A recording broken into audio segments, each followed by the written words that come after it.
Some young people I know and work with are taking breaks from not just social media, but no cell phone whatsoever. I'm actually trying an odd experiment, which is for the first hour of every day, no phone.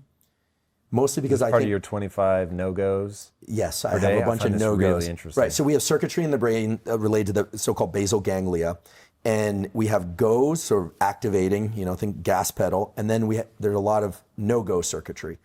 And learning how to keep that no-go, don't circuitry, as we could call it, tuned up is very important. And so many times throughout the day, but I try and get 25 a day, where I actively refrain from doing something that I impulsively want to do. Could be looking at my phone, but it could even be something trivial. Like I want to walk to the kitchen and get a glass of water. So I'm actively engaging in in denial, not cognitive denial, probably that too, but how would I know? But in action-based denial.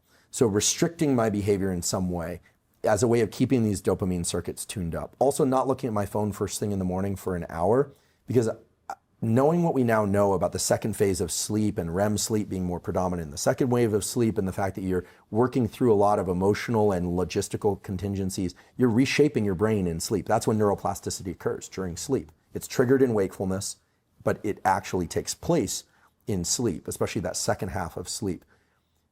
When you wake up in the morning, you are in a perfect position to what I call receive the download of all the work that your neural circuitry has been doing the night before. But if you immediately go to a sensory experience, especially a rich sensory experience of stuff scrolling by, you're actually missing the information that you processed at night. And even more importantly, that second half of the night during REM sleep is when the emotional weight of things becomes, let's say, you put it on the shelf properly. Things that are important to emotionally register get put in one shelf. Things that were like the comment you got on Twitter that was triggering doesn't seem like such a big deal after a good night's sleep. And that's because that second half of sleep is actually when you re-experience these things, but your body can't secrete adrenaline. It's kind of an internal form of therapy or even trauma therapy. And that's why people who don't get that sleep are very, they're easily agitated. They feel like the world is crushing down on them. So when I wake up in the morning, I want to receive ideas that I want to learn from my learning.